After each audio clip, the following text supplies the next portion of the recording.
Good evening, everyone, and welcome to the Mayoral Candidate Forum. My name is John Sokolowski, and I would like to welcome you to the 2015 Primary Mayoral Forum for the City of Wilkes-Barre. This forum is being brought to you by the Downtown Wilkes-Barre Residents Association. We're about a little over 100 strong, and we try to do things to better the City of Wilkes-Barre. We do this by sponsoring public presentations, such as this one this evening, and advocating our neighbors and supporting community functions. We're called the DRA, and it is a nonpartisan organization, and as such, we've invited all mayoral candidates that are on record at the Luzerne County Board of Elections. So if anyone did not register with Luzerne County, we are not aware of your candidacy, and therefore you're not up on the podium this evening. All candidates are introduced. Each candidate will be invited to give a 3-minute statement of his or her platform. After all candidates have spoken, each candidate will answer each of questions that have been generated by the DRA membership. Our committee polled our members, and we had several questions, and we narrowed it down based on the time element here this evening, which is going to run from 7 till 9 o'clock this evening. So we have 10 questions to ask each candidate.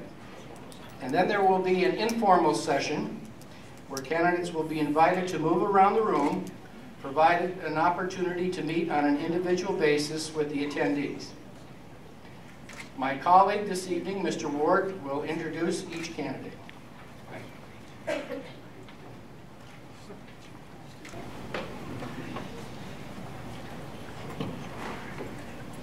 Now I'd like to open the forum and introduce our attendees in no particular order. So we have Mr. Brian Kelly, Mr. George Brown, Mr. Tony George, Ms. Darlene Duggan-Becklin, and Mr. Frank Sawyer. Good evening to all. Thank you, Downtown Residents Association, for this event so the public can meet the mayoral candidates. I'm Brian Kelly, a JFK Democrat with sane conservative values. I ask Republicans to vote me in as a writer. Two favorites in this race are Wilkes-Barre councilmen, both very well financed. Their handsome faces are everywhere.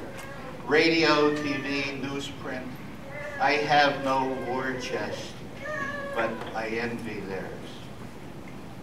Council has served over 3 years, has 8 months left. Is it fair that they blame Mayor Layton for everything? Well, they hold top positions in this poorly functioning city. 2 councilmen have great plans if they become mayor. Where have they been?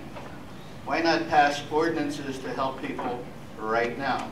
Should council take 8 months off while Wilkes-Barre is blowing up from gangs and drugs and thugs? Why wait to be mayor to have ideas? I'm not a politician, not part of the administration, not from any of the special privileged families in Wilkes-Barre who know somebody. I know nobody, I owe nobody, and I am owned by nobody. Like you, I don't know, and I don't like what's going on in Wilkes-Barre. I love this city. I'm a problem solver, MBA in accounting and finance. I have the background to cut the budget to make this city affordable. I solved problems for 23 years as an IBM systems engineer in business, government, and hospitals. Afterwards, I networked the campus at College Misericordia, taught courses at Misericordia, Marywood, and Kings. My forte is solving problems, big problems, like we have in Wilkes-Barre. In my business career, I solved problems across the U.S. at Sterling Bank in New York, Raymond Corporation in Endicott, Hardin Furniture, McConnellsville, New York, Circus in Las Vegas, Keystone, A&A Auto in Exeter, Penn Millers, Wilkes-Barre, Glassman High Voltage, New Jersey, Lackawanna Casualty, Dillon Floral in Bloomsburg, and many other companies. I'm a problem solver. I've written 60 books. Number 58, some of you may know, is Wilkes-Barre, PA, Return to Glory. I'm serious about turning our city around for keeps. For 6 years, I served in the military police, yet neither the ex-police chief nor I are modern crime experts. We need real experts to make our city safe again. We cannot survive on legends. My priorities are safe city, affordable city, clean city. My first act as mayor is to hire a police commissioner. The next is to create a violent crime unit, hire a top quality expert supervisor. Only best police officers will be evaluated.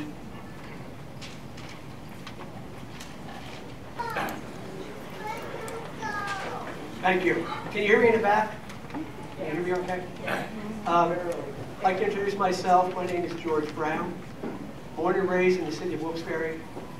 My wife, Marianne Miller Brown, and myself were married 42 years, raised 3 wonderful children in this city. I've worked in business for the last 38 years and recently retired in November. I earned a bachelor's degree from King's College in Human Resource Management, and I also earned a master's degree from Misericordia University, Organizational Management. I was lucky enough to be elected to City Council in 2011, and I've served for the last 3+ years on City Council.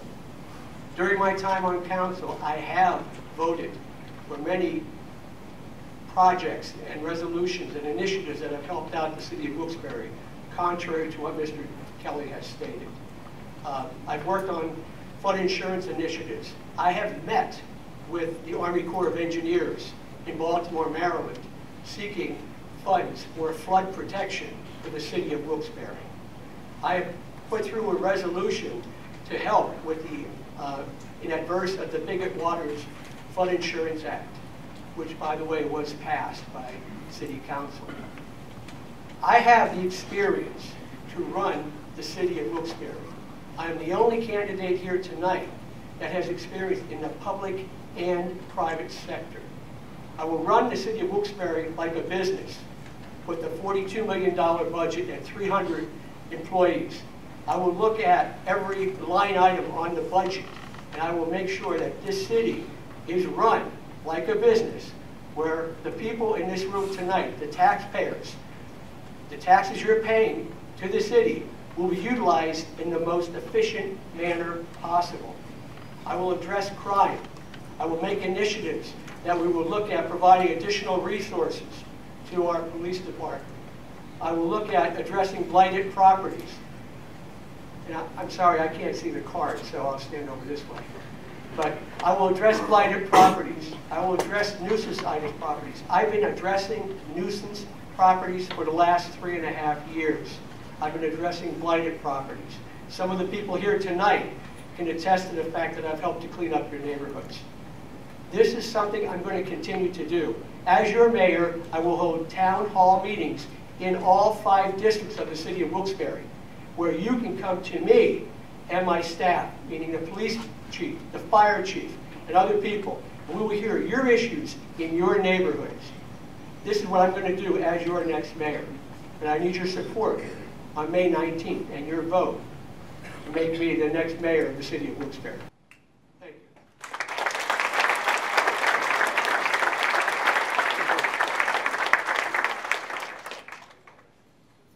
Thank you. And our next is Mr. Tony George. Good evening. Again, I'd like to thank the DRA for inviting us here to speak to the public. I'm Tony George, and I want to be the mayor of Wilkes-Barre. My concern for Wilkes-Barre drives me to get involved. Simply put, Wilkes-Barre can do better. Wilkes-Barre must do better. And let's be clear about one thing. As mayor, I will bring a no-nonsense, law and order approach to Wilkes-Barre city government. As a beat cop at the beginning of my career, I worked directly with the residents of the city to keep the streets safe. I was honored to serve as captain and as chief of police. I worked with the youth of this area at the school resource officer at the Wilkes-Barre Area Career and Technical Center. I see what challenges the kids face today and work closely with them and their families to make sure they become productive members of society. My law enforcement experience guides me to make sure citizens are able to walk their neighborhoods without fear. All of these past experiences led me to run for City Council of Wilkes-Barre 4 years ago. It is not enough for me to sit back and watch the city be less than what it can be. it's City Hall's obligation to maintain law and order, create a safe environment for all citizens, and foster a secure environment to create new jobs and opportunities for people who want to keep the city as their home. Like you, I can see the city today is at risk. Lawlessness, blight, and fear grip this once great city. And we are going to change that, starting on day one. I run for mayor because every single day I hear from residents who want new leadership. I run for mayor to restore integrity, trust, and security. I run for mayor to reestablish a transparent government in City Hall. Together, we will hire public servants to reflect the diversity of the city we serve. Together, we will restore honor and efficiency at City Hall. Together, we will restore communications between city government and its residents. We will restore communications with citizen groups, crime watch organizations, and the guardian angels, rather than ignore them. We need to be in touch with what issues residents face. As mayor, I will work with each department in the city to reallocate resources to make sure we are running as efficiently and productively as possible. Tonight, I ask you to join me in this challenge to restore law and order. Thank you.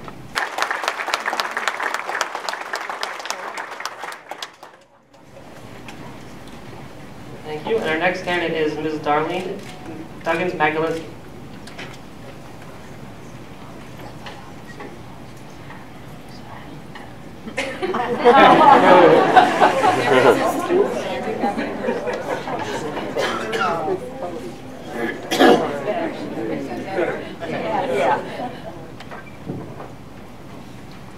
First, I want to thank the DRA for allowing me to be here as well as the other candidates so that we can have this forum. I'm really excited and glad that we were able to have this forum because we're not able to talk about our concerns and issues.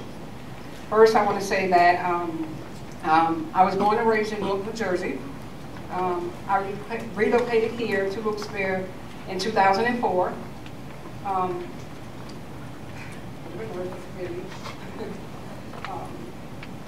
When I moved here, I actually hit the ground running. I formed an organization called the United We Stand, Divided We Fall, which raised awareness on the dangers of drugs and alcohol. It all started from the McGlynn Center, Sister Mary Stadler's, when her center was in jeopardy of closing. So from that day forward, in 2005, up into current, I've been raising awareness. So I've always been active in the community.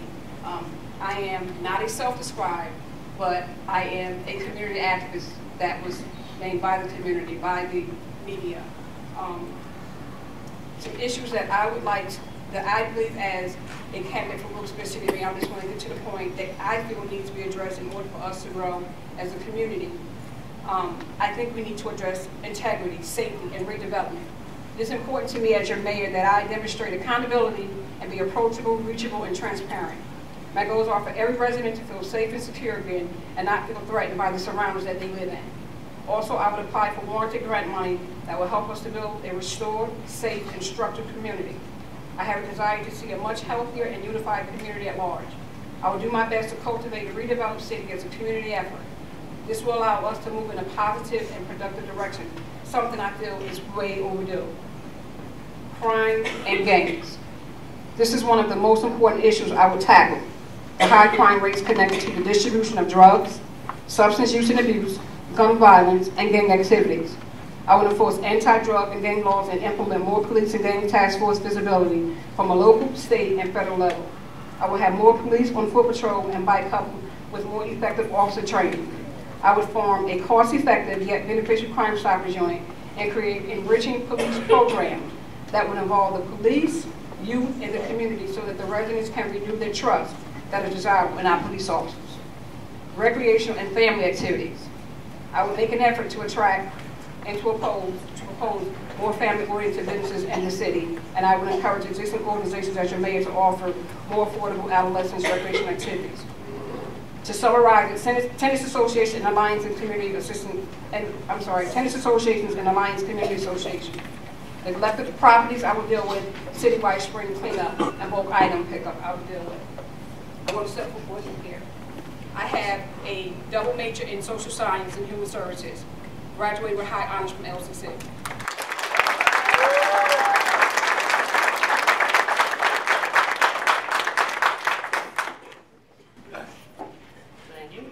next candidate is Mr. Frank Sork.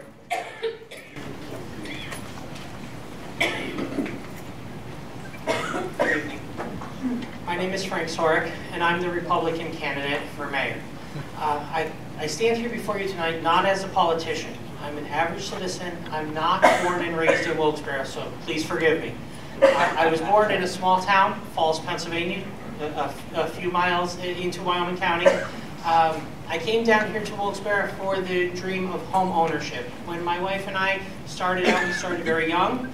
We decided that we wanted to purchase a home, and the only two places available to us within a decent drive to my employer in Moosic at the time was either Wilkes-Barre or Scranton.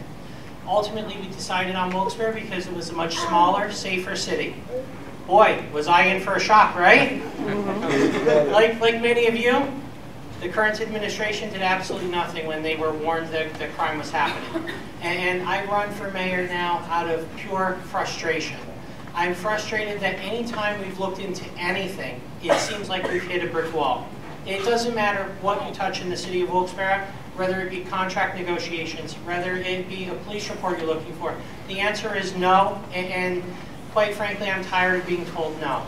Under my administration, you literally ask for anything, you're going to have it. I'm going to work very hard to make sure all city financials, all city accounts are available to you at the click of a mouse on the city's website. No longer seeking right to knows for this or that. Everything should be available. We live in the information age where everything should be available at the click of a mouse from your home at 2 in the morning. You shouldn't have to wait 5, 7, 10, 30 days for right to know, appeal it to the state, file county lawsuit after lawsuit, taking the city to court to find out that either A, the documents were hidden, destroyed, lost, eaten by whoever. I have no idea. But at any rate, again, I'm frustrated. I'm frustrated at the current administration. I speak often at council, begging council to do what they can. Council is very limited. Anyone here tonight who wants to point a finger at the 2 councilmen sitting behind me and say they could have, should have, would have, council can approve ordinances or approve funding. That's basically it. Council has very limited powers. We have a strong mayoral form of government, and as such, we elect a mayor and expect that that mayor will do what needs to be done to protect the city. Government's first responsibility, protection of its citizens. I feel this government has failed you. I will not. Thank you.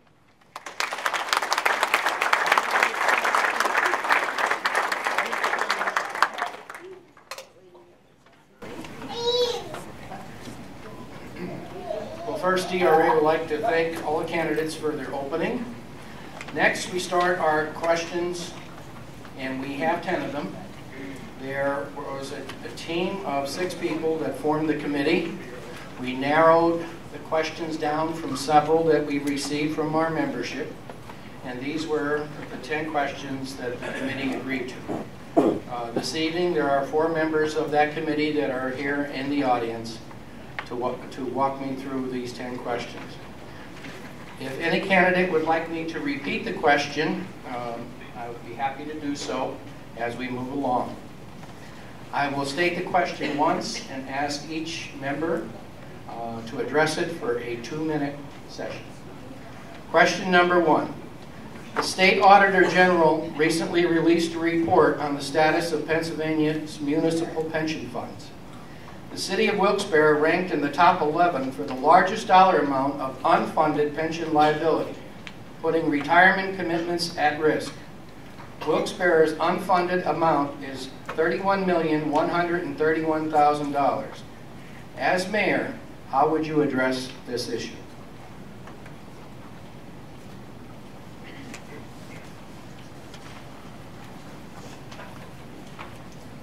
Well, first of all, thank you for the question. The way I would address it is I would want to see all the facts. And I regret to say that in that short question, all of the facts weren't given to me. Now, is the question that we should renege on pensions? Is the question that we should overtax taxpayers to pay for whatever the theoretical unfunded liabilities are? I would need to know, I'd like to see the whole report, not just a small portion of the report in order to offer valid and substantive comments on the report. I think that we have long given public employees extremely generous pensions, none of which, or many of us, do not have the luxury of having such pensions. Yet at the same time, these employees were promised those pensions. So I have mixed emotions personally as to how to deal with it. I don't think that the taxpayers should be held responsible for whatever it was that the unions and the employees worked out at the same time they worked it out. So I'm not sure where we go with this, but if there were a solution, you could bet that it would be in front of us all, and we would have it, and we would be asking ourselves whether we like that solution or not. Thank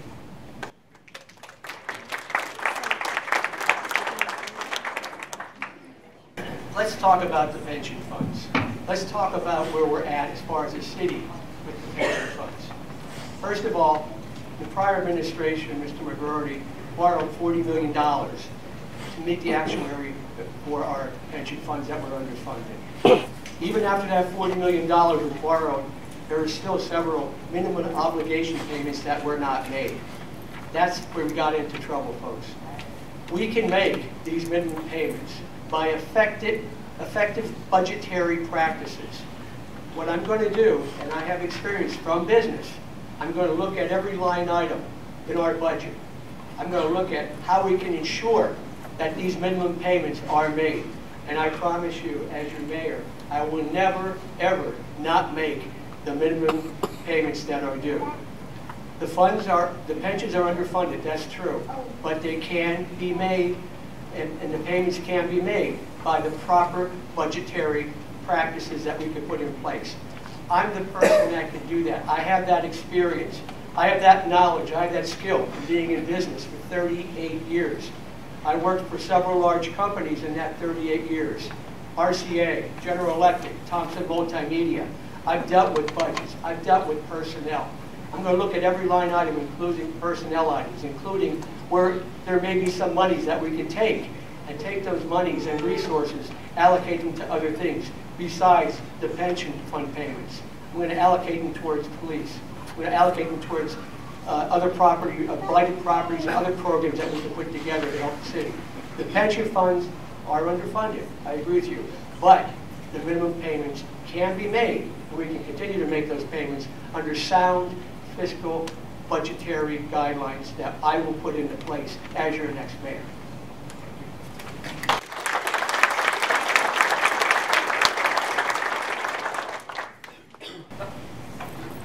I agree with both Mr. Brown and Mr. Kelly that the pensions are a problem, but I'm not going to profess to be a financial genius that I can wipe away that debt overnight or even over a year. That's going to take some financial wizards. And I plan to hire the best and the brightest of the city. We have Kings and Wilkes, both great schools, who have finance programs. Bring these kids in. Their new techniques might be the solution to what our problems are. There's no way we can solve that on our own. And I have a hand for Mr. Layton. He actually did change some of the pension laws that decreased the number of pensions for the future employees, which is a step in the right direction. But again, it's going to take time to reduce that debt. And no one person can do that by himself. We need the help from financial institutions. And that's what I propose on doing. Thank you.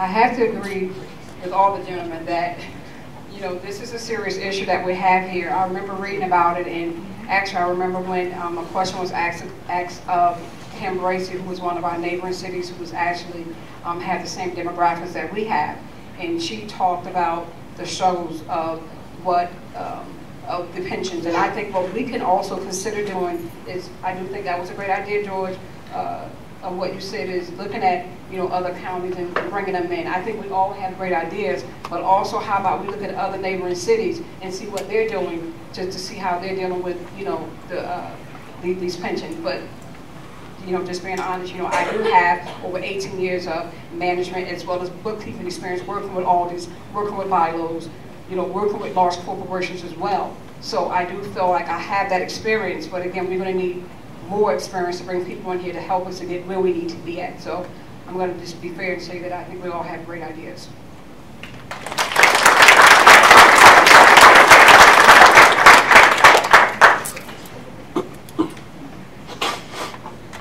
The pension problem is not unique to Wilkes-Barre. It's something that faces just about every community. However, what is rather unique to Wilkes-Barre is that we have more people drawing on pensions than we have people paying into the pension. That creates a negative deficit right away. What I would look to do as your next mayor is eliminate eligibility for certain people who are in the pensions. Elected officials are elected officials. They are not paid employees of the city, and they should be treated as elected officials and not paid employees of the city. I don't believe that any elected official should be able to draw on the pension system once they retire. They're elected, they receive their salary while they're elected, and they should take nothing else from you. So eliminating a part-time council, and this council has already opted out of the pension. I commend this council for their action. But it wasn't until the citizens demanded that they do it that they did opt out of it. They've also requested state law be changed so that that cannot happen. And again, I commend this council for that. However, I don't believe that any council member turned city controller should be entitled to a full-time pension when that person retires after serving the majority of their time as a part-time council person. I think that's wrong, and I think it's a smack in the face to every hard-working city employee. Thank you.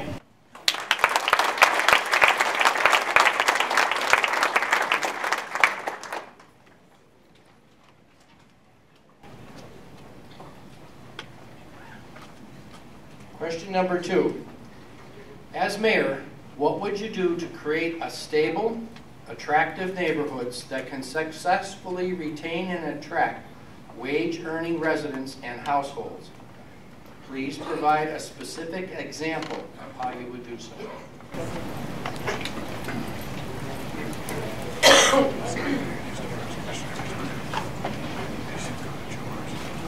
Wage-earning residents and households would become wage-earning residents and households by having jobs. And Wilkes-Barre is not the best place today to get a job. What is the problem in Wilkes-Barre? Well, I have a campaign that has 3 prongs: safe city, affordable city, and a clean city. Today, we do okay on some of those, but quite frankly, I thought a good part of what tonight was going to be about, a couple of extra lines in my speech, had to do with crime, had to do with excessive violent crime, had to do with murders in the city of Wilkes-Barre. And I'm not suggesting that I was cheated because I knew we had 3 minutes. Okay. So what do we have? We have a city that nobody is going to build any kind of business in as long as we have this crime problem. You know that, and I know that. And so what is our #1 problem? Our #1 problem is drug crime, gang crime. And what's our solution? Our solution is that we tackle it by creating a police commissioner and a violent crime unit that will do nothing but attack this crime, and then we can solve the problem and get on with jobs and the other kind of things that we need to make Wilkes-Barre successful again.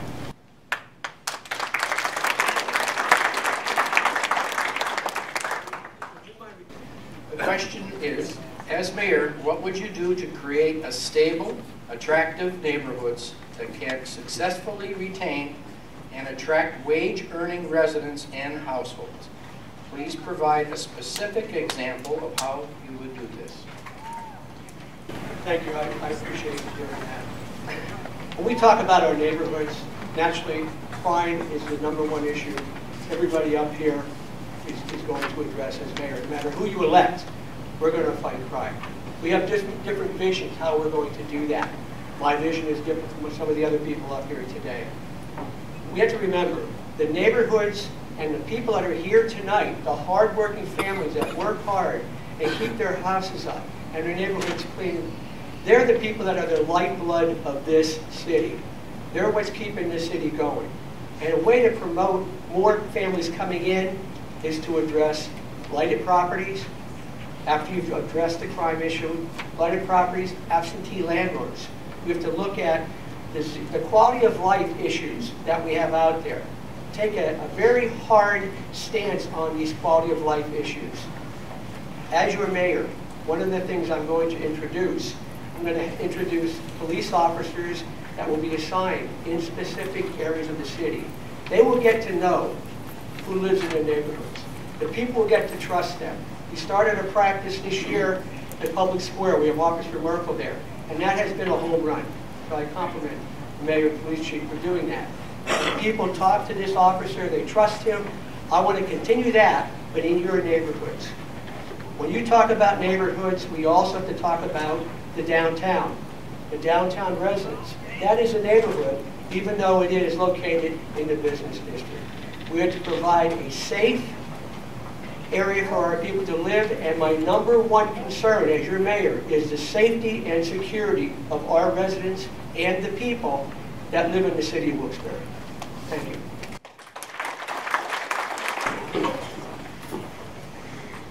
Again, I have to agree with Mr. Brown and Mr. Kelly. Our #1 concern is jobs and safety. My program of law and order is just that. You're not going to have any economic development if people are afraid to bring their business into the city. And right now, we're the last of their thoughts. When you think of Wilkes-Barre, you think of, we got to get out of there. You have to bring back, you have to reduce the crime, which is what I've been a police officer for 25 years, and now 10 years up to VOTEC. What you have to do is saturate an area, have a park and walk program, and have the neighborhood impact team. First of all, we have to eliminate the problem right now. Right now, everybody has a foothold in the city. What we have to do is break that foothold. Instead of doing a surveillance and a controlled buys for 6 months, 9 months, or a year, you have to knock at the people's doors and tell them we suspect suspicious activities at this residence. We're going to knock this time. The next time we return, we're going to get a ram and knock down the door and take you off. This way, they're not going to stay in that area. If they know they're being watched and they know we're going to do something about it, they're going to leave. Where they leave, you follow them and you take them out. But that's going to take time. It's going to take a good year to clean up this city. And then we can start worrying about economic development because people would want to come back to the city.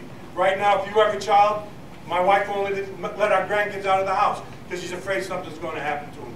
And Willow Street is a prime example. First, we have to get control of crime, and I'm the person that could do that, and then the economic development would follow. Thank you.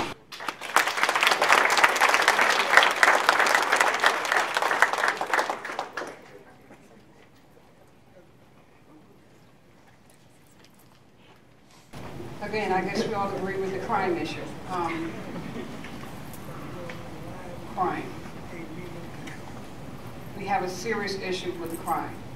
And I agree that we're not going to grow, but not only do we have to tackle the crime, we have to be able to know how to identify the crime. And I feel that being that I was born and raised in North New Jersey, that I'm able to identify it because I lived it, I breathed it, and I understand it. I have the academic background. I'm a social science major. I'm a social science major, as well as a human service major, behavioral science with a minor in psychology, and a certification in Dixon's counseling. I understand it.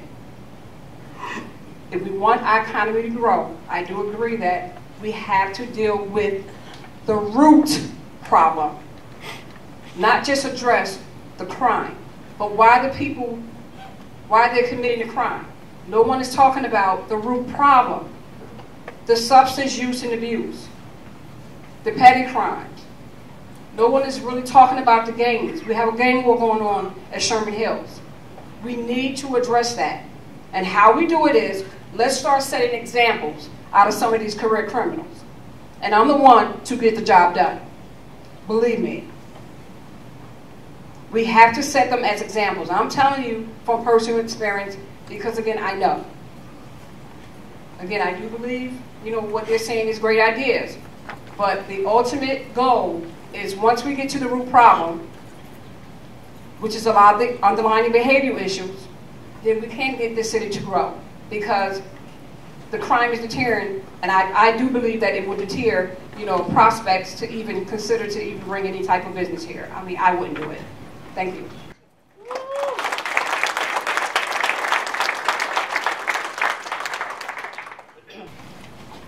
I'm going to go back to what I said when I first came up here, and that is when I first moved to Wilkes-Barre, the reason that I chose to move to Wilkes-Barre was that it was a smaller, safer city.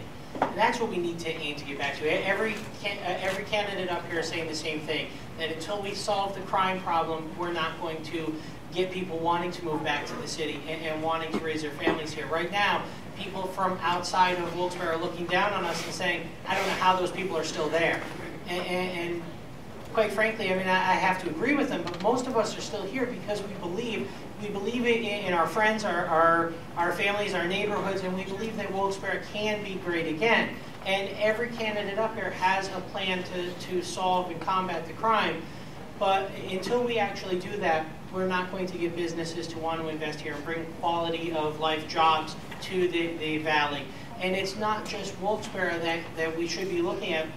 We should also be looking at the valley as a whole and the neighboring communities. Again, when I moved to Wilkes-Barre, I worked in music, and I was deciding between Scranton or Wilkes-Barre. And a lot of people are looking at that now. And when I was looking to purchase a home, I went out with my real estate agent and looked at both cities. I was scared to death looking in the hill section of Scranton. Not so scary today. I live in South Wilkes-Barre. And believe me, South Wilkes-Barre is a scary place today. And we need to make it so that Wilkes-Barre is not such a scary place. And I look back to 2001 when I moved here, you would be hard-pressed to find a blighted home in the city of Wilkes-Barre. Today, they're on every block. We need to end that.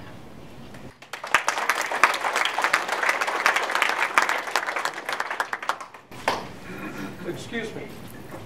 I'd like to make a suggestion on the format that you're using. On every question, Mr. Kelly goes first. Yes, we're about to And you change. should rotate that to give everybody a... Thank you for your suggestion.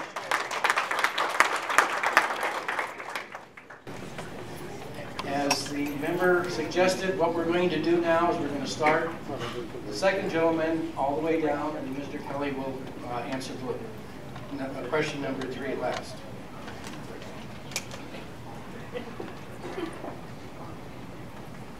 As the region's central city, Wilkes-Barre hosts many tax-exempt, social service, educational, governmental, and religious institutions, which serve the entire region. Yet the city bears the entire burden of hosting and providing services to those institutions.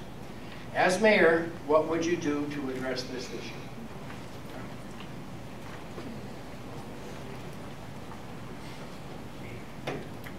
There is a misconception by many residents about some of the, what we call not-for-profit schools and churches and so forth. These schools do pay what we call a pilot tax. And that is a tax that is agreed upon by the city and the particular school or university.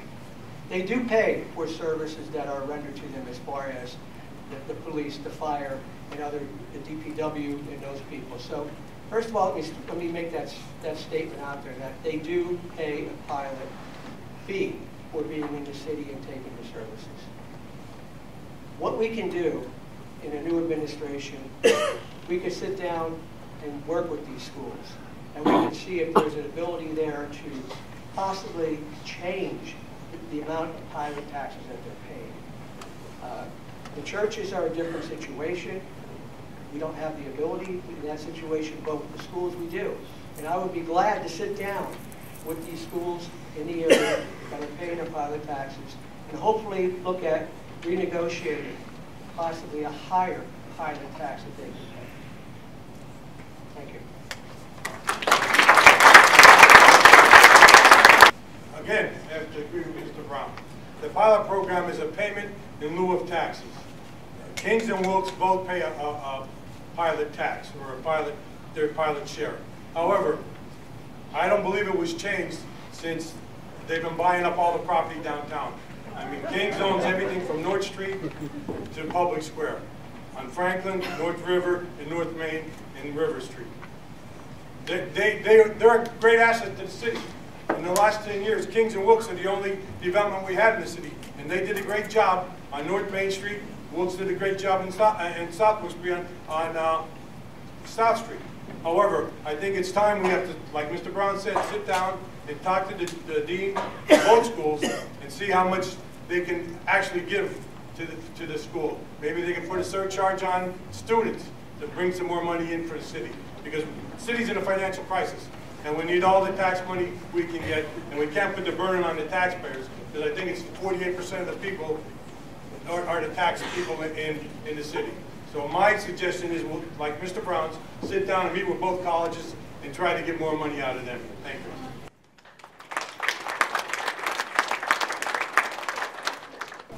I want to say that I'm honestly not really familiar with the pilot taxes. I just heard recently, actually yesterday, and I would like to do some more research about it, so I have to be honest with you guys that I'm not real familiar with that. But anything that we can do, it sounds like it's a great idea with what they're suggesting with speaking with the different schools. That's something maybe we can consider. So I need to be open and honest about that. I'm not real familiar with the power tax. Thank you.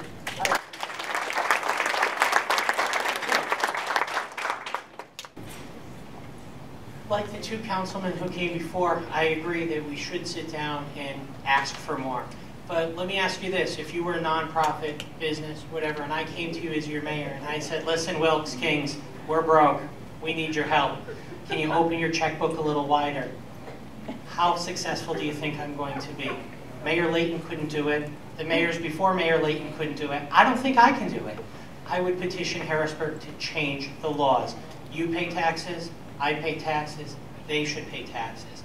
I agree that nonprofits are a valuable asset to the community, but I don't agree that they should get away with purchasing a multi-million-dollar hotel and eliminating taxes and paying only 0.1% on what that hotel was paying. I'm sorry, I disagree with that. Thank you.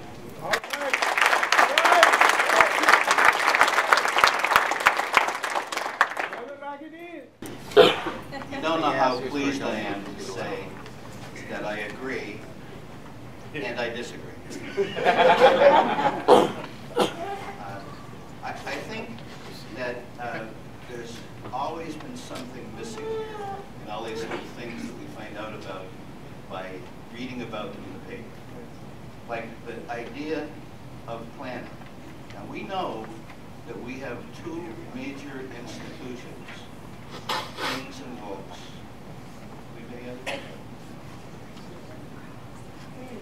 In Wilkes-Barre. Oh, and we also have Lucerne County Community College, which I keep wanting to go in and buy something from the racks of Pomeroy's. It's such a beautiful place. But we need to plan. We need to have known, and we need to know every time one of these, shall I say, academic institutions has their checkbook out ready to buy something. Like, for example, the nicest hotel on Public Square. Did we need that as a populace? Did we need Kings to be on Public Square? I don't think so. I think we need to know what we will allow and what we won't allow before they come to us at a time when we do have the power to say, no, you can't buy that, or no, if you buy that, you'll be taxed 100%.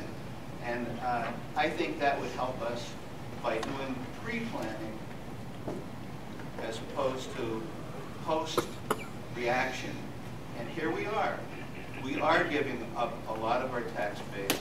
I'm happy for the colleges being here, the institutions being here. You are too, to some extent, I'm sure, because they do produce for all of us, especially the businesses. But they don't produce necessarily enough to make up for the loss of taxes. So we need to do planning up front so we know what impact it's going to be before they come to us and they say, we'd like to take the Iron Temple, or we'd like to take this, or we'd like to take that, or we'd like to take that.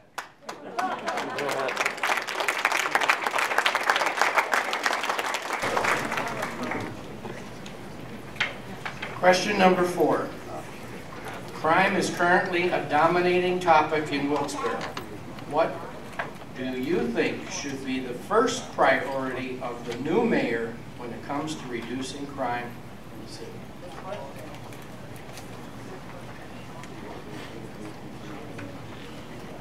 Easy, stop it. But first, we have to get a grip on the crime. It's so widespread now, you have to target each individual area one step at a time. We're not going to blanket the whole city at one time. You have to start in the worst section, which right now probably would be either Sherman Hills or now South Wilkes-Barre. And you have to do a saturation patrol and keep it going. You need a joint effort with the state police, the FBI, the DEA, Luzerne County Sheriff's Department, Luzerne County Probation, and the U.S. Marshals. And then you do one blanket saturation patrol. We had an incident in Sherman Hills under my watch where we set up a temporary headquarters at Cole Street, and we attacked Sherman Hills for 3 days. There was vehicles from state police, the marshals, the Luzerne County Probation, the Sheriff's Department, and the Wilkes-Barre Police Department. We confiscated AK-47s and numerous numbers of weapons, and we did that for 3 days. And we checked everybody going in and everybody going out. And after a while, the crime stopped. But you have to keep that up. And we did that through grant money, through the PCCD grant money. We used seatbelt grant money. We used DUI grant money. And that was done. We have to do that throughout the whole city and let them know that we mean business. If we don't let them know we mean business, they're going to keep carrying on their business, and that's what we have to stop. They're in there to make money. They don't want to be arrested. So you make it hard on them, they'll move someplace where it's easy. And that's what they're doing now. They're moving to Wilkes-Barre because it's easy. Thank you.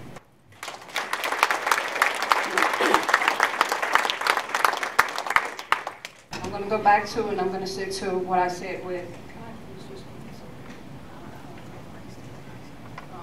I think we need to address the underlying issue with crime, and that's substance use. That's substance use and abuse. We have to address that. One of the main issues that I've had, and I've been addressing, and I actually went to council last year in October, is we need to make Sherman Hills, first of all, accountable. They are not being accountable for what's going on over there. They need cameras. They need armed guards over there. I know how they think. I'm a community activist who is very active in this community, and a lot of the drug dealers and some of the people that are committing these crimes, or that know the people that's committing the crime, you know what their mentality is? Wilkes-Barre don't care. They'll let us do it. They're not going to do anything. They shouldn't be bold to say that. We need to change that way of thinking. You know, what are we going to do? We need to work together as a community effort.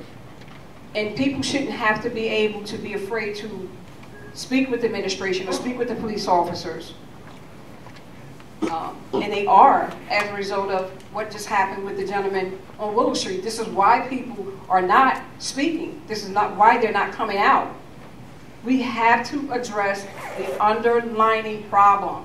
I know what it is. There's nothing to do in the community. So people have too much idle time. They get into deviant and defiant behaviors. We have to get a hold of it. I know this. I know this from listening to testimonies. We have to tackle the crime. If we don't tackle the crime and give these people something to do in the community, the crime is going to continue on. And saturation, for the record, we can saturate it. What they're going to do is they're going to go doormat, and once you sit there for about, your week or two, they're going to come back out, because that's how they think. Thank you.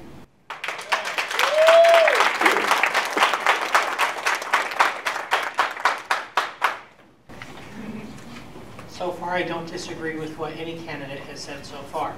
We do need to do more saturation patrols. We do need to have more boots on the ground. All of that costs money. And again, it's easy for all of us to stand up here and blame the current administration for not doing enough, but we're not in Mayor Layton's shoes right now, so therefore we don't know what challenges that he truly is facing day to day.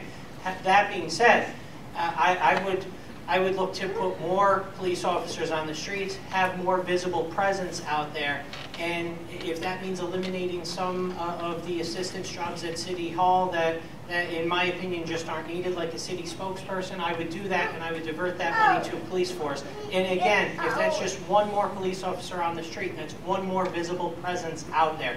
And we've all caught ourselves speeding down the interstate at some point in time and saw that police cruiser sitting off in the distance in the medium, and our foot immediately comes off the accelerator and our heart drops. That's because we knew we were doing wrong.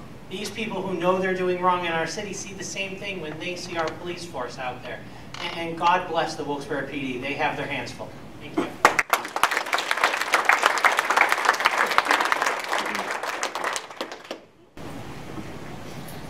Yes, we do need more police. But more than that, we need to change the structure of our police department. Now, what do I mean by that? I alluded to before that what we need is a police commissioner, somebody to whom the fire, police, EMS, city workers work for. And so let's say we have, as unlikely as it is, a nuclear emergency or any kind of emergency. What do we do? Well, this person would be able to marshal fire trucks, city trucks, put blockades in place. But under the current structure, we don't have that ability. Additionally, I'm talking about bringing in a violent crime unit, okay? And we hire a top quality expert supervisor. I don't know that we have such a person, but we'll hire him. Only our best police officers will be evaluated and selected for the violent crime unit. Can you believe we don't have a violent crime unit? Can you believe that? That we don't have that? If we need it, we'll hire officers from the outside. We'll do what we need to do. It's my understanding Mayor Layton has 10 officers in next year's budget. If I'm wrong, somebody can correct me. This unit will fight only violent crime. They won't take domestic abuse or minor burglary or traffic violation calls. The mission will be restricted to fighting organized gang, drug crime, and the homicides that result, such as Willow Street, which really raises the mark for Wilkes-Barre. Violent crime is our biggest problem. We all know that. What happens when the bad guys stop killing each other? And have they stopped killing each other? I'll get through the rest of this next time. Thank you.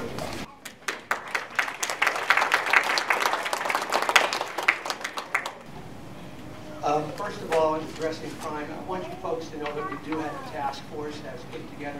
It's called the Safe Street Task Force. It's put together by our current district attorney. It involves federal agents, involves state police, involves county officers, and our city police officers. This is a task force that was put together, and the reason that these people are put together is to fight gangs, drugs, violent crimes in our neighborhoods. And I'm proud to say these folks are doing the job. They put that uniform on every day, or they go undercover, and they fight crime. We have to continue to get the funding to keep this task force going. We have to continue to look at funding to improve our current police department. How do we do that? Well, naturally, everybody is going to look for grants. After the grants are not available, what I will do as your mayor, I will take, as I said in the previous conversations, I will look at our budgets. I will look at where are the resources I can take from certain categories that are not necessary, put those monies towards increasing our police presence, put those monies towards training and resources our men and women in the police force need to combat crime. This is also can be addressed through other initiatives. As I stated before, I called attention to a neighborhood district patrol program. This is a program where we will identify neighborhoods that police officers will be assigned to. Get to know the neighborhoods, get to know the high crime areas, get to know who's in those high crime areas. We will have a zero tolerance for quality of life crimes. We will make the streets clean. We will not put up with prostitutions and graffiti and other things that are going to brighten up our neighborhoods. I've said before, I'm going to ask for help from either the state police or other areas. I'm going to stop at that.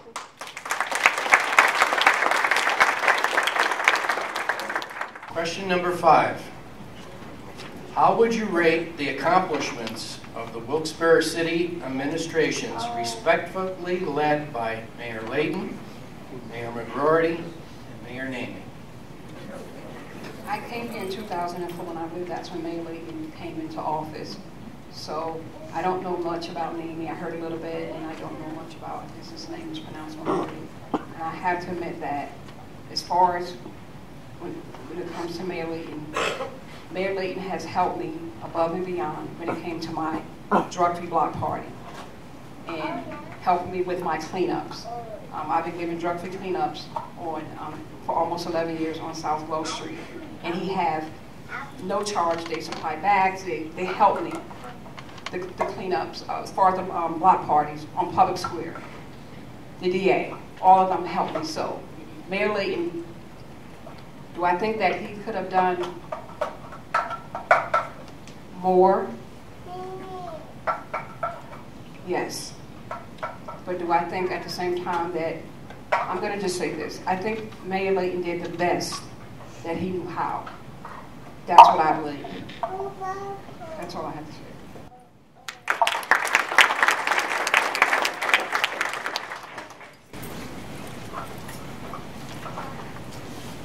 Again, I apologize, I wasn't born and raised in Wilkes-Barre, so I've only known 2 mayors in my short time here. The first, Mayor McGroarty. The second, Mayor Layton. Most of you have seen me speak at council, and you know my feelings toward the current administration. If you don't, please Google my name, you'll find out. Secondly, I look to a councilman who's currently seeking re-election in one of the districts, and I don't think the councilman is here today. But one question he was asking neighbors, and a neighbor actually called me and said, "Can you believe the audacity?" He said, "Is your neighborhood safer today than it was 12 years ago?" Oh my God, really? Have you been paying attention to the amount of murders in Wilkes-Barre under this current administration? And again, we can't throw it all at this administration and say it is his fault. However, it does seem Wilkes-Barre is a little more welcoming to violent crimes than they were in previous administrations. At least that's what I've read in the newspapers. Again, not a lifelong resident of the city. So in that respect, you know, that's as much as I can say. The previous administration, again, I wasn't here for his tenure. I was only here for 2 short years of it, and it seemed to go pretty well. There was a mayor's helpline. If you had a problem, you called Beatrice, God bless her. She got it done, and we need to get a mayor's helpline again.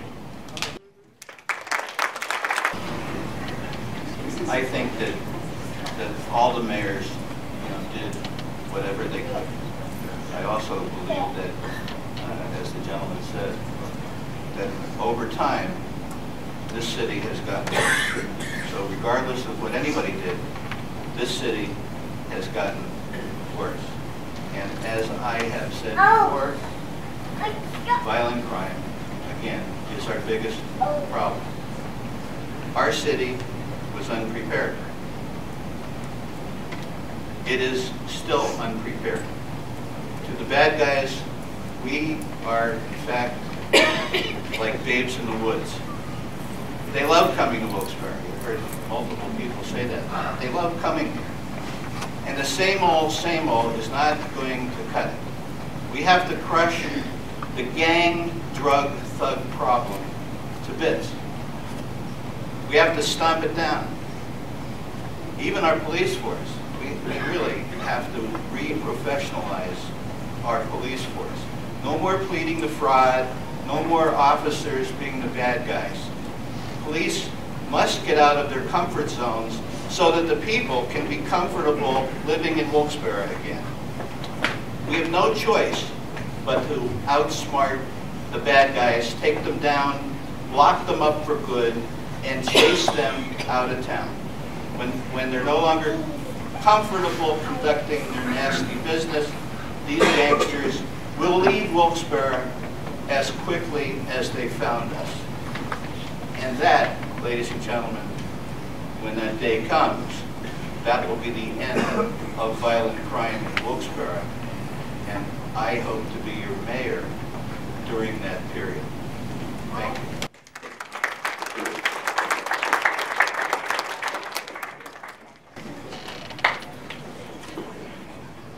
When we talk about mayors, let's talk about the facts. Mayor Namey was a mentor to me. He was someone that helped me. He was someone I could go to and talk to when I told him I had aspirations of running for city council. I met with ex-Mayor Namey and I asked his opinion and I asked his guidance.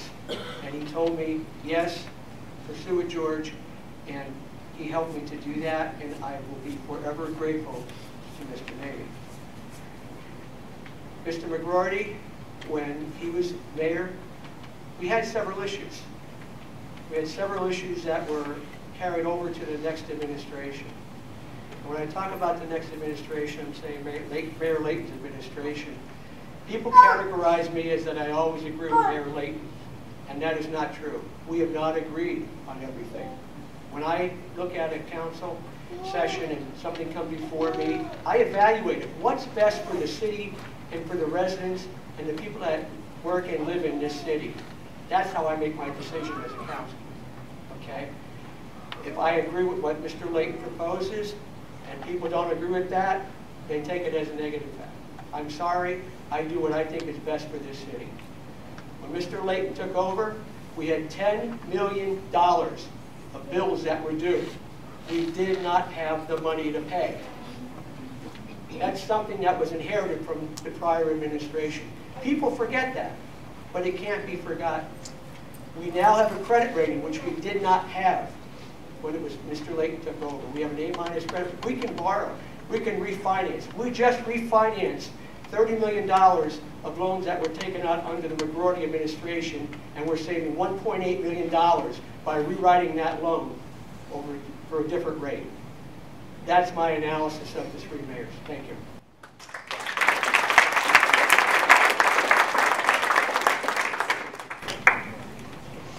I actually had the opportunity to work under four mayors: Mayor Lisbon, Mayor Namey, Mayor McLaughlin, and Mayor McGroarty.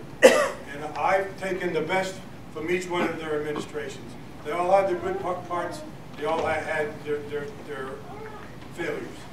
But when Mr. Brown talked about Mr. McGroarty being $10 million worth of bills left in his administration, but when he left, the city's financial debt was $60 million. Today it's $120 million. So there's $60 million in the last 12 years that doubled what took 110 years to do. And I'm not pointing fingers at Mayor Layton. He promised to restore downtown. He did restore downtown.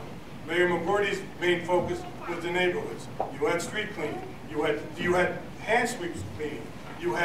We had a NIT team where we went down and condemned buildings and then knocked them down. I mean, every mayor had their own faults and their own pluses. But you know, I'm not going to say anything else about the Mayor Layton's administration because I didn't work for him. But I can tell you, Mayor McGroarty's heart and soul was in the neighborhoods, and they're forgotten now. Thank you.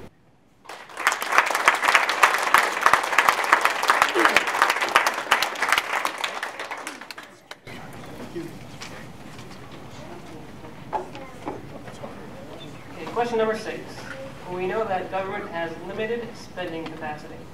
Are there certain city departments in which you envision investing more resources? Are there agencies where you envision spending fewer resources?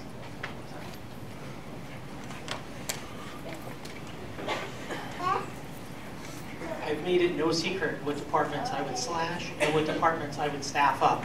The Wilkes-Barre Police Department, our EMS units, and our DPW, in my opinion, are understaffed. Not saying that Mayor Layton cut those departments. I'm saying they're currently understaffed for the needs of this city. City Hall is overstaffed for the needs of this city. I would slash there, definitely. Assistants to the assistants need to go. A mayor spokesperson needs to go. As your mayor, I can speak for myself. Thank you.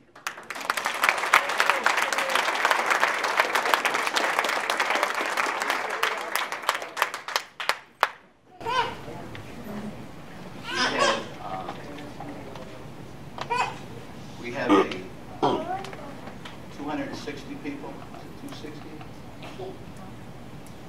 260 employees at City Hall. Wilkes-Barre has somewhere above 40,000 people. We have a budget of a little over 40,000. We have, I'm sorry, 40 million. Those 40s kind of. $40 million budget. If everybody made $100,000 a year, how much would that be? Figure it out. There's a 2.5 times difference between the workers in City Hall, I'm talking about everybody, and the average Joe on the streets of Wilkes-Barre. Now, I recall that about 2 or 3 years ago, the mayor proposed a 31% budget, 31% increase in the budget to be funded by property tax. And that ultimately came down to 26%. Okay? And then in the last couple of years, I noticed while people on Social Security were getting 1.7% increases in their annual monthly payment, that the city of Wilkes-Barre employees received 3%. Now, 3% isn't an awful lot, but boy, you know what? It's almost twice what Social Security recipients who pay those salaries receive. So I think we can do a lot. I have an MBA in accounting and finance. I am a numbers guy, I'm a computer guy, and I can help with the numbers, but you don't see them all in the published budget. But I'd be glad to take a crack at it and make it right.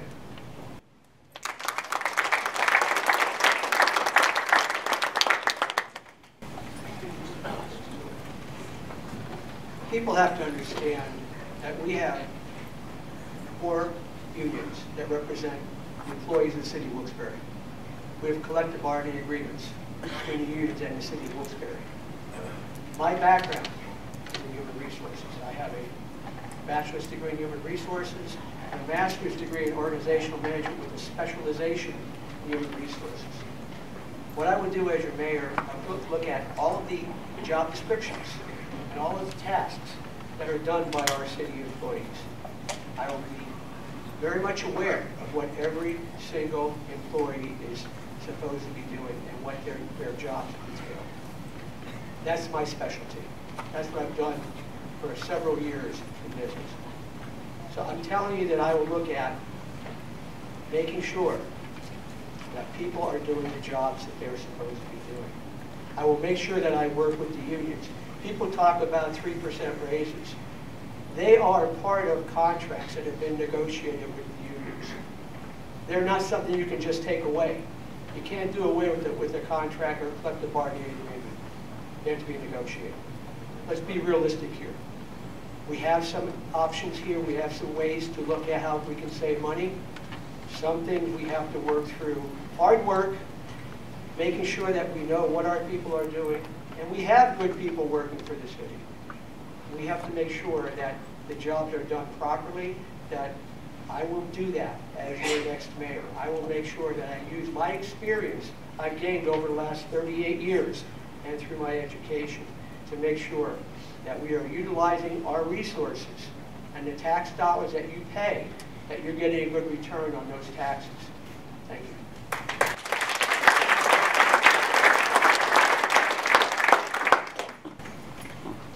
Again, I have to agree with Mr. Brown. I've been through negotiations and arbitrations with the police department, because that was part of my function as chief. And we could say we want to give a 0% wage raise, take off holidays, take sick days off, but it's up to the arbitrator. They get their chance, we get our chance to say our section, and if the arbitrator agrees with them, we have to abide by their ruling. And that goes to the same for the fire department. It's all done strictly by arbitration. And I know Mayor Lane, after the arbitration, negotiated for some savings, and I commend him for that. But again, when one union gets 3%, you have the City Hall Union 1301 and the 403 Teamsters.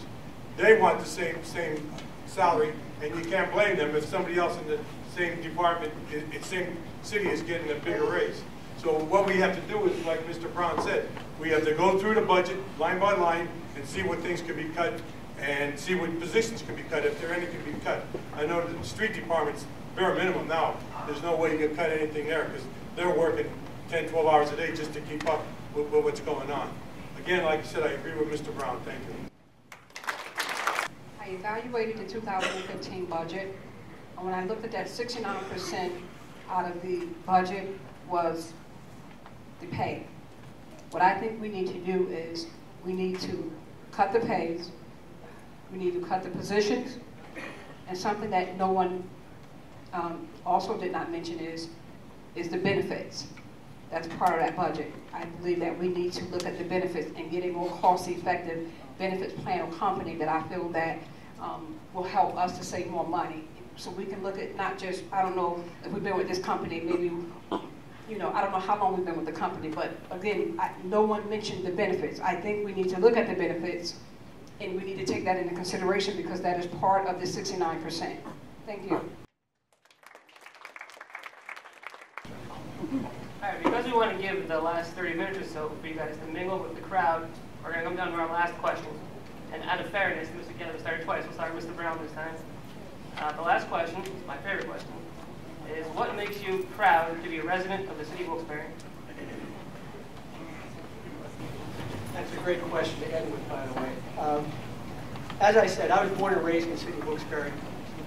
I have a history. I raised 3 children.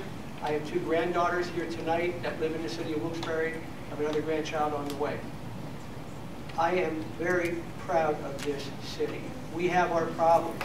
Every city has their problems. Are our problems solvable? Absolutely. Is this city a city that we can be proud of again? Absolutely. We have to work together. Everybody here tonight has to work with the administration and the mayor's office. We have a city that can be vibrant. We have a area that we can develop and we can bring new jobs in. I want to bring this city to the next level. I want to create jobs. I want to bring jobs into the city. I want to provide services for you folks that we can continue to provide for you. I want you to be safe, and I want you to say to your neighbors and other people, look what we've done with this city. I had a gentleman approach me a few weeks ago, and he said, Councilman Brown, he said, I live out in Dallas. And he said, I want to move back to the city of Wilkes-Barre. I want to buy one of those loft apartments that I hear about. And I said, really? He said, yes. He said, I don't want to live in Dallas anymore. I want to come back to Wilkes-Barre.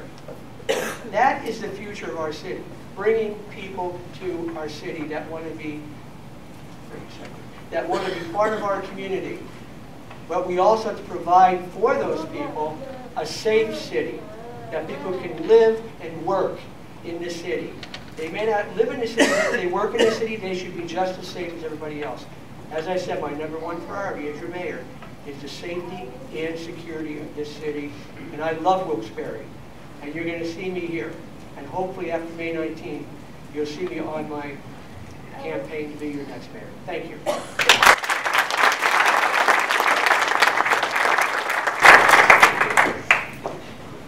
Again, I'm a lifelong resident of the city.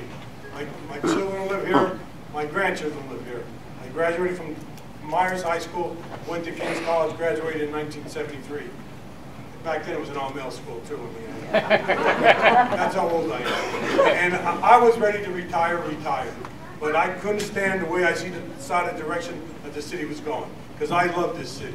And I said, if I can make a difference, I'm going to try to make a difference. I said, when we were kids, we could walk down Public Square. I lived on Dana Street, Rolling Mill Hill. We walked downtown. And I was in 5th and 6th grade, and we never had a problem. My mother never worried about us. Now you can't let your kids go out of the house and not cross the street because you're in fear. That has to change. My love for the city is what drives me to run for mayor. That's why I ran for council, and I couldn't sit by and see what was going on. So I'm running for mayor so I could change things so our kids, our grandkids, could be able to walk downtown and not be afraid of being mugged or shot. Thank you.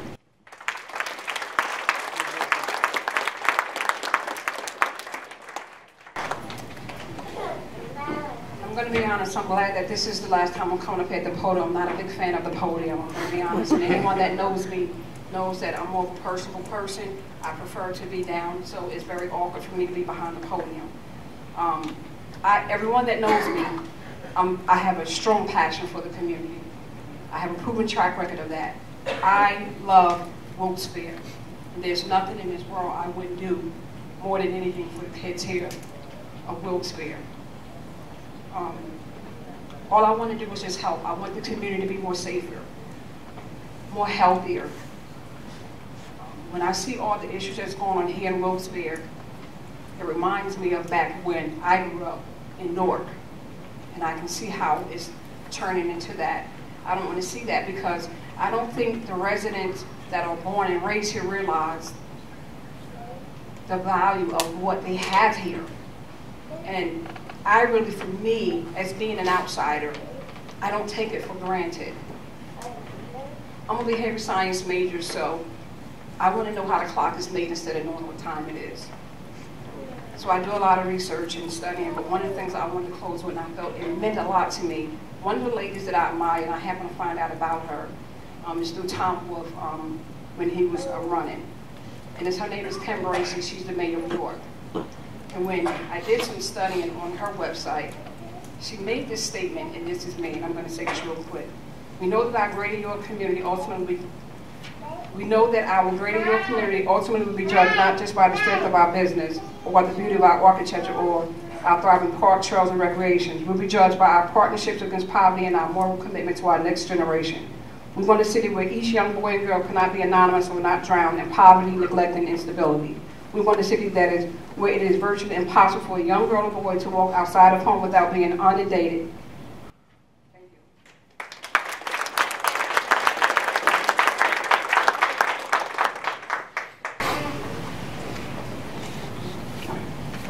What am I most proud of? The neighborhoods, the communities, all of you people here tonight. When I first walked in here, I thought there's not going to be many people here, and I had to see them bringing out more chairs. So that's what I'm very proud of. This many people involved in the process. As I'm out campaigning, going door to door, and I'm meeting a lot of great people, I'm very proud to say I'm a member of that community. And as I go outside of Wilkes-Barre, I'm not at all ashamed to say I'm from the city of Wilkes-Barre. And anybody who says, how can you still live in that city? I say, that city is my home, and that city should be your home.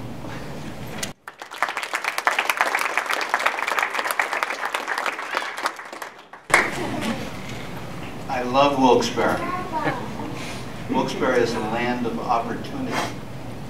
It always was a land of opportunity, and today in its mire is actually even more of a land of opportunity. But going back, for me, my first, well, all right, it wasn't my first opportunity, but there I was at Parish Street Pool. And I was discovered by somebody, my wife. I was about, well, maybe 10 years old, 12, and she said to her girlfriend, that is exactly the kind of guy I never want to meet. And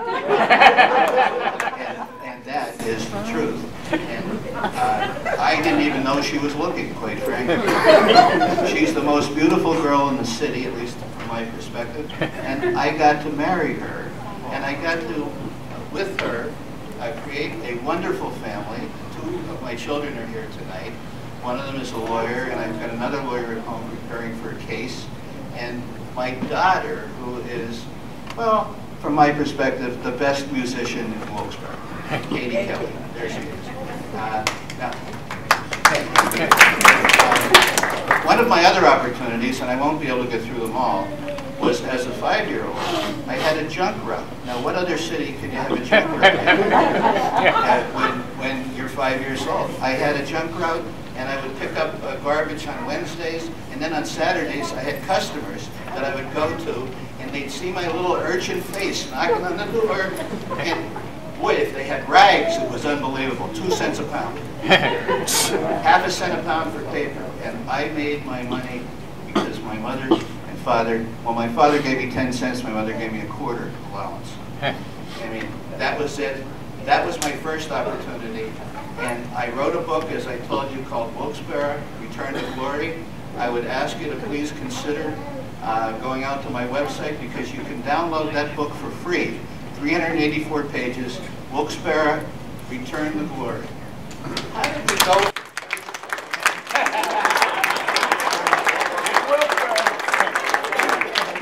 Holy caroli!